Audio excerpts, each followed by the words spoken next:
During Module 3, you're going to continue working on lessons that can be used in connection with your disciplinary content unit, your inquiry unit that you developed in Module 1.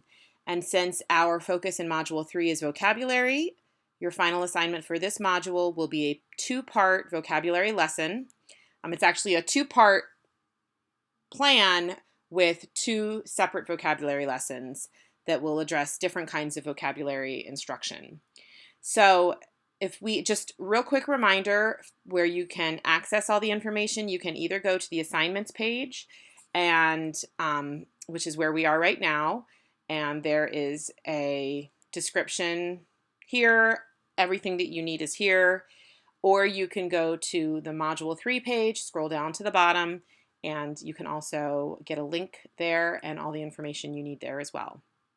So the purpose of this project is for you to apply your knowledge and your understanding of the processes of vocabulary development and high quality vocabulary instruction in order to develop lessons that teach Tier 2 words and Tier 3 words. So two parts. One is Tier 2, one is Tier 3. And if those terms are unfamiliar to you at this point, you will understand them by Wednesday, so never fear. So you're going to be selecting research-supported vocabulary strategies that can meet the literacy needs of students in all academic disciplines. So again, this is going to be connected to your disciplinary inquiry unit for whatever discipline you selected. And then finally, the project is going to reinforce the importance of considering the cultural and linguistic backgrounds of all learners. And specifically, you'll be looking and talking about how to support your English language learners, since vocabulary is such a critical area of their instruction. On your own, you can look through the course objectives, and we can just quickly look at the details of the two parts. So again, it's a two-part lesson. The first part of the lesson is a Tier 3 vocabulary lesson. So you're going to be teaching disciplinary content vocabulary. So let's go ahead and look at that description. It says that candidates will plan a whole class vocabulary lesson using a nonfiction digital text. So that is a key piece right here. The text for this lesson is a nonfiction digital text with the goal of teaching discipline-specific Tier 3 vocabulary. So the text should relate to your inquiry unit, and it would be a two-part, kind of a two-part focus, building their vocabulary in general, but also teaching discipline-specific vocabulary that is key to understanding the content objectives, as well as understanding and comprehending the text that you select. So you're going to select 5 to 7 Tier 3 discipline-specific words that align with the inquiry unit focus. You're going to identify an appropriate digital text. You're going to identify an evidence-based instructional vocabulary strategy that best matches teaching those words, plan an engaging and focused introduction. You're going to describe the lesson development.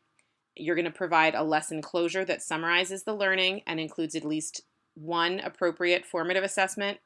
And this lesson should include at least one type of digital technology that supports the lesson objectives. So again, digital technology means some type of, we want to try to move beyond just including a video. There already will be a digital text that you'll select, but we want to look at some type of technology platform that allows the students to interact with each other, to interact with the content, and that they're actually doing something with it rather than just taking it in. So that will be the first part of your unit. You will then go revisit that text. So both of these lessons will be using the same nonfiction digital text. But the purpose of the second lesson will be to plan for extended vocabulary development of some Tier 2 words. Again, you'll have a better understanding of what that means by Wednesday. So the criteria for Part 2 include selecting 3 to 5 Tier 2 words for extended study from the previously read nonfiction digital text. In order to do this, you're going to develop appropriate kid-friendly definitions. You're going to identify how students will interact with the chosen vocabulary words after reading. You're going to plan for multiple exposures to the chosen words in order to build a deeper understanding. And you're going to describe how the cultural and linguistic backgrounds of all learners have been addressed and explain how these activities might be differentiated to meet the needs of English language learners. So if you scroll down a little bit, you'll see the resources that can be used, that you would have your readings and your media that you would have already, you will be working through during this module. And then if you go to this link right here and click on that, that will take us to the folder that has the templates and the checklist. So again, the checklist, it has the rubric down here, but the checklist is just the pieces of the exemplary, the rubric and the exemplary indicators on that rubric. So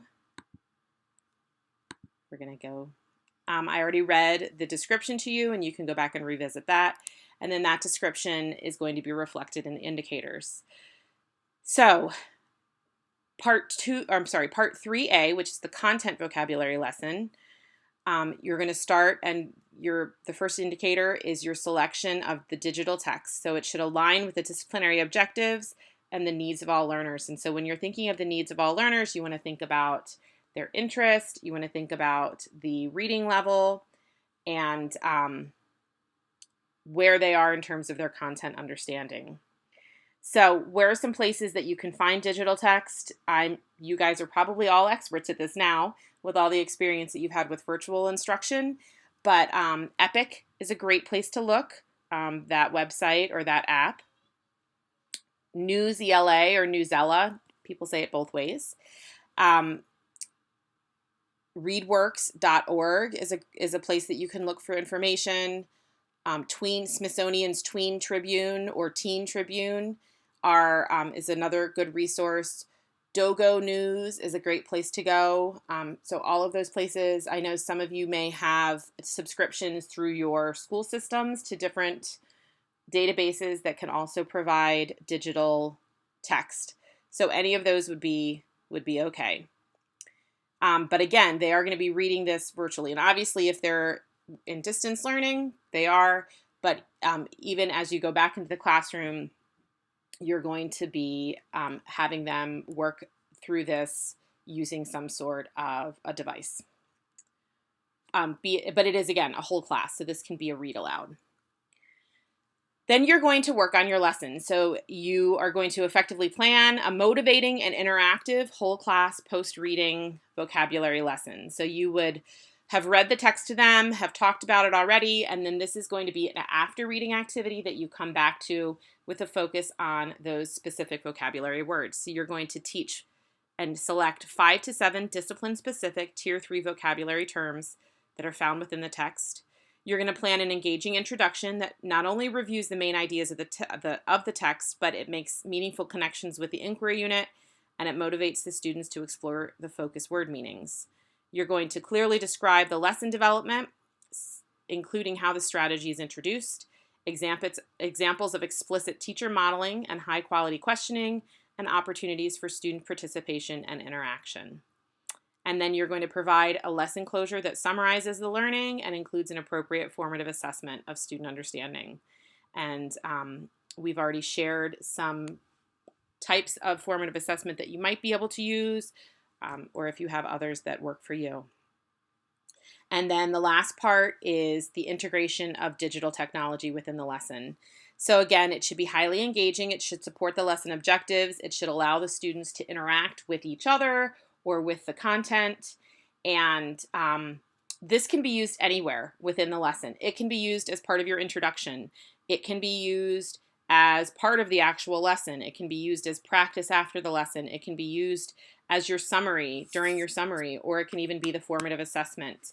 But you have to have at least one type of digital technology within the lesson. That is the end of part 1. Then part A. Part 3B is going back to this original text, but with a different lens. We're going to be looking at it through the lens of developing high utility Tier 2 vocabulary terms. So we're going to be going back to the same text in order to work efficiently and get the most bang for our buck. So you're going to select 3 to 5 high utility Tier 2 vocabulary terms. You're going to clearly define the focus words using age-appropriate definitions, and we'll be talking more about that throughout the module.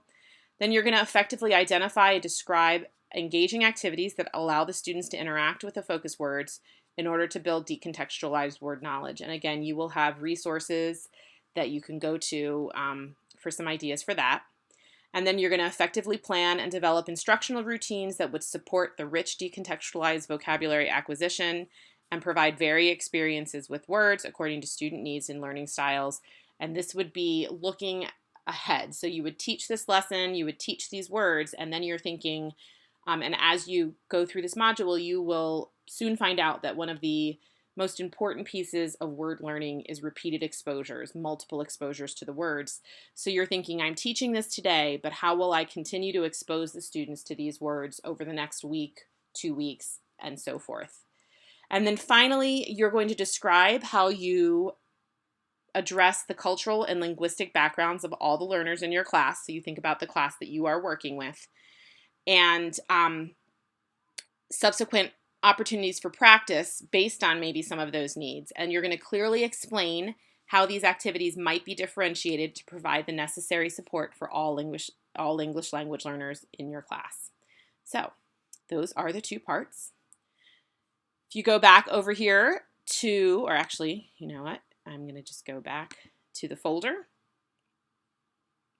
And you go down, you can see both templates.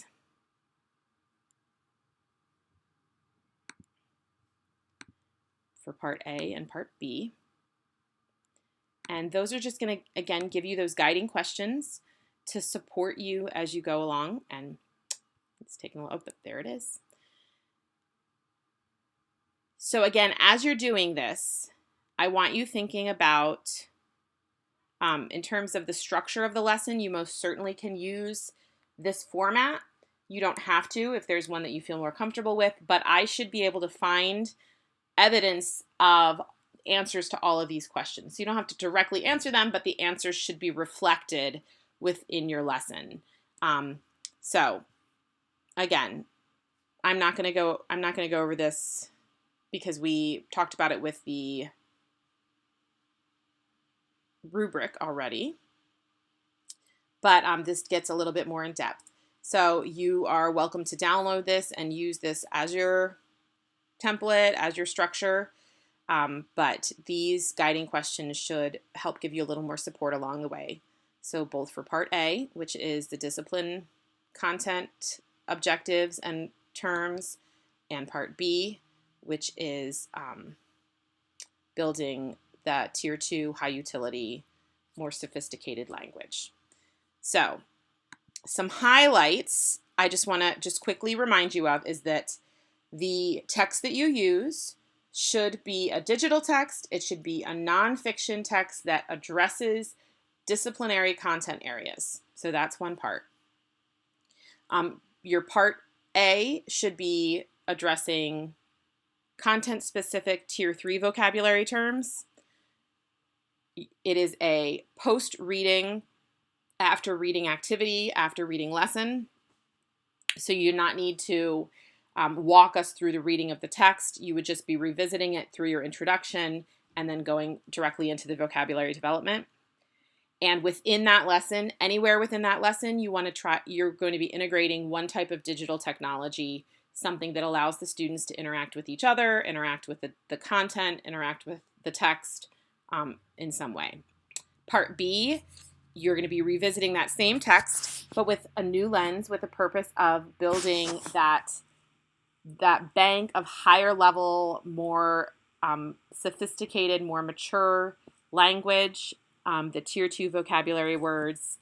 And you're going to be planning for not only the lesson that you're teaching the words, where you directly address the words, but also looking ahead over the subsequent weeks as to how you will provide multiple exposures to those words. And then you're going to be discussing how you're meeting the cultural and linguistic needs of the various learners in your classroom. So you're thinking about, are there background knowledge issues that you would need to address based on your individual students? You're thinking about the levels of ELLs in your class. Are they students who are new to the country? Do they already have a fairly highly developed understanding of English, but you're providing more of the nuance? So you're going to be discussing that. So everything that you need is here or back here on Blackboard. This description will be available on the Module 3 page, as well as the assignment page if you need to revisit it. And as always, if you have any questions, I would first encourage you to go to the questions thread on the discussion forum, because oftentimes if you have that question, so do your classmates, and that way we can reach everyone, or reach out directly to me. So I will see you next Tuesday, not this Tuesday, but next Tuesday. We will go over any additional questions you may have then, and get you well on your way.